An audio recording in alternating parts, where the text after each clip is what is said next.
nimwemera mukumvira muzorya ibyiza byo mu gihugu. Imana ishimwe cyane. Uhoraho aramwishyura ati ndabahariye nk'uko unsabye, ariko nukuri ndarahiye uguhoraho kwanje, ndarahiye n'isi yose izokuzura icyubahiro cyanje jewe Uhoraho, ko abo bantu bose babonye icyubahiro cyanje n'ibitangaza byanje nakoreye muri Egiputa no mu bugaragwa, bakankengera inshuro 10 zose ntibanyumvire. Nukuri nta numwe azobona igihugu nari nararahiye ba sekuruza ko nzokibaha, nta numwe muri abo bankengereye azokibona, kiretse umusabye wanje Kalebu, kuko yari n'uwundi mutima utari nk'uwabo, akankurikira muri byose. Wowe nzomujana mu gihugu yagiyemwo, kandi urubyaro rwiwe ruzocegukira. Imana idufashe cyane. Naya majambo tugiye kumara kanya twigishanya ko, kandi n'amajambo numva ko adasanzwe kandi adukwiye. Murongozi yavuze ko turi hano mu ntumbero yo gushima, ariko kandi no gusaba.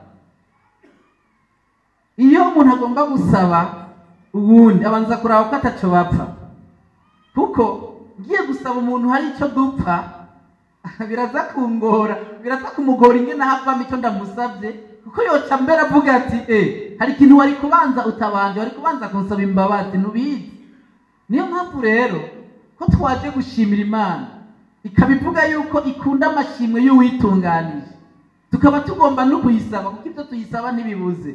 Ni byiza ko tubanza kwitunganya nayo, tukaraba ko turi mu murongo w'ibyo yadusabye cyane turi mu murongo w'ibyo idusaba.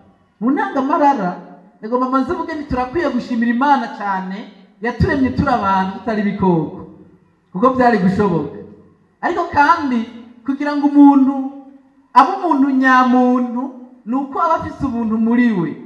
Ibyo nabyo umuntu abihabwa n'ingene yirera, yihindero ku munsi abishobojwe no kumva, bifatanije no kumvira ijambo ry'Imana. Umuntu wese arafise amatwi, ariko ndakunda kuvuga ko amatwi atarayaboneka. Ibi babiciye no guma numva, zerekana ko amatwi nyayo n'ubushobozi bwo kumva buri ndani muri jewe.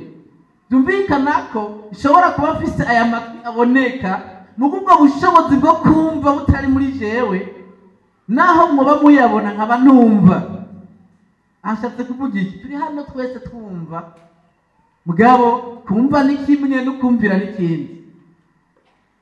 Umunsi umwe ngo habaye umunsi mukuru w'ibikoko, byari byateguye uyu munsi bizogira umunsi mukuru byonyene ata muntu arimwo, mugabo kandi ko umukuru wabyo ari we Ntare yarazi yuko abantu rimwe na rimwe haro birengagiza amatangazo.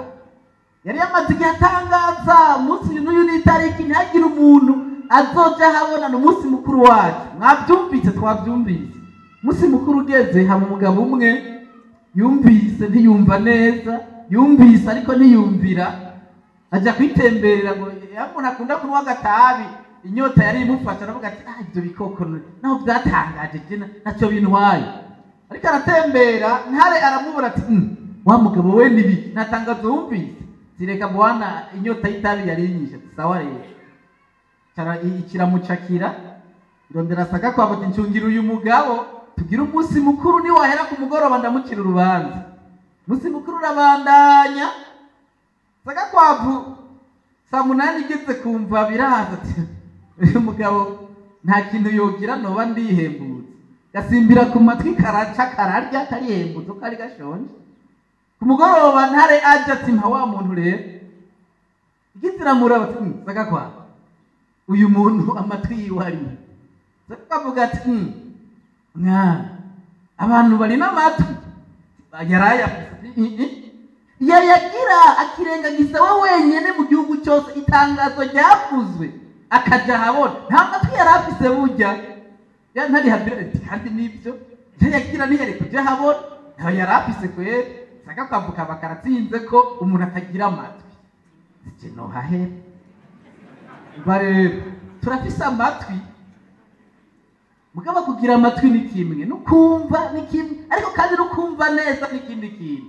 Tugiye kurabira hamwe ibintu bitatu dukuramo no majambo numva ko ari ibintu bikomeye. Bwa mbere turaraba ibyabaye kuri Isirayeli tubiceko, twongera turaraba icyo bitwigisha natwe, hanyuma turaza kuraba bwa kabiri ivyamwa biva mu kumvira Imana, za gusozera turaba ibintu bine dukwiye gukora twisunze ibyo tuzoba twamaze kwigishwa. Ibyabaye kuri Isirayeli bimeze gute? Abisirayeli ni ubwoko bwavuye mu masezerano Imana yasezeraniye Aburahamu ko izogwiza urubyaro rwiwe rukangana n'umusenyi wo ku kiyaga. Ariko kandi biciye kuri Yosefu, benshi musoma Bibiliya murazi inkuru za Yosefu, ngene yagiriwe nabi na bene wabo bakamushora, akagenda nk'ugize ibyago, mugabiri mu mugambi w'Imana ngo azorokore bene wabo. Ni muri mpamvu rero hageze igihe Abisirayeli barahava bimukira muri Egiputa canke mu Misiri, maze umwami waho Farawo arahava abonye bagwiriye abagira abaja. Bamaze kuba abaja imyaka myinshi cyane, ubuja bumva baraburambiwe. Sinzi ko bumva uburemere bwo kuba umuja. Bamwe muri mwebwe murashobora kuba mutaraba ahantu atari wanyu ngo mwige ikintu cyitwa ubuja ingereke beza. Jewe narabaye muri Tanzania imyaka amezi ashika 9 mu 1994 hashira 1995, narabonye kuba umuja uko bimeze. Ndibuka turiko turataha twakindara ahantu mu Kumoso, turiko turagenda n'amaguru, wari umunsi ugira kabiri, je naramaze iminsi ngenda n'amaguru yirengeye. Hanyuma twakindara ahantu nari shonje maze nk'iminsi 2 ntajya, n'uwo twari kumwe nawe nyine byari bimeze gutyo. Hanyuma umudamu waha twakira, hanyuma ararika, je madamu arabizi ndakunda ubugari cyane, mbona araritse ntimukama ngomba nje kweri. Araheza gucumba aratana amazi ngo tukarabye, Seruga barashitse, twumva rikaraza n'abandi bazanye babiri, yakorewe arengutse ngo ni bande. Madame wiwe ati n'ingenzi basavye indaro ngo mumure bapapuye, atana igikoni, twaca musi y'inkoni twiruka.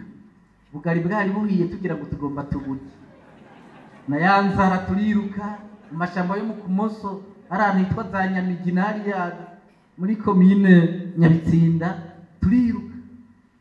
Mudamu atuje inyuma, badamu Imana ibahezagire bari nimuwe cyane, aza kurondera ahantu twahungiye, aha baradushikira aja kudusabira indaro ahandi hantu, kandi aho handi hantu bongera baradufata neza, naho bwari bwije kandi baheje gufungura. Budu two duke ngo ndabereke kuba ahantu tidegembya, kuba ahantu utari wanyu, byatumye Abisirayeli bavuga bati ibintu birarenze, batakambira Imana ikirungika Mose ngo abakureyo. Abisirayeli babonye ibitangaza byinshi, baba bakiri muri Egiputa mu Misiri canke mu nzira bataha. Reka mvuge bimwe ibishika kundu binyarukije. Icyambere biboneye muri Egiputa, barabonye ibyago 10 Imana yateje Farawo kugira ngo atebe abarekure. Ibyo barabyiboneye n'amaso yabo, ibi bintu nibisanzwe. Ubwa kabiri bagize ikiyaga gitukura yabarekuye. Abasoma Bibiliya murazi byahabereye, habaye ibintu bidasanzwe. Ingene ikiyaga ciyuguruye, inzira ikaboneka, Farawo inyuma n'ingabo, Imana ikabahonereza mu kiyaga. Babonye ibintu bidasanzwe, biboneye abansi babo bagomba babice, ari imibyimba ngaho onye nabo bijabukiye. Ubwa gatatu Imana yarabakirije amazi arura.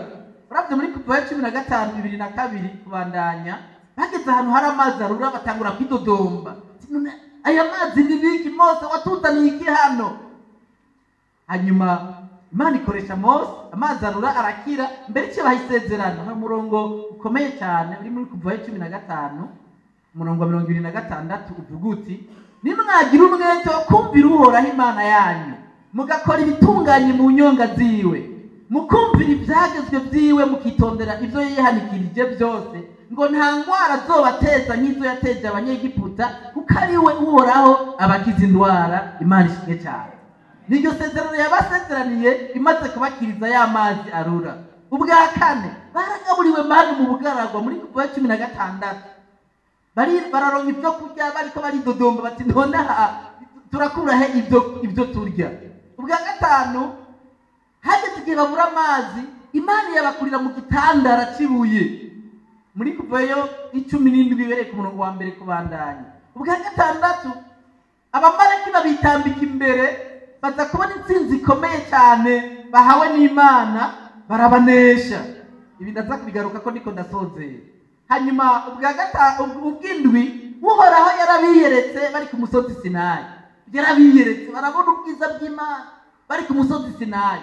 Ibyo byose biteranije n'ibindi umuntu yari kuvuga, byari bitangaza, byari gutuma baguma ku Mana. Abo bantu babibonye bakavuga bati ya Mana yakora biriya bintu by'ukuri ni Imana nyene, kandi yari yababwiye ko ari Imana idahinduka, ukwiri ariko izokwama, kuko ni Uhoraho ukwiri niko izokwama. Ibyo bari babizi. Mbega none naho babonye ibitangaza bingana gutyo, ubwo bakumye bumvira Imana. Niho cyahaza ya majambo twasomerwa mu Guharura 14 umurongo wa 20 kugera 24. Igihe bari bimirije gushika mu gihugu cy'isezerano, hari itegeko Imana yabahaye.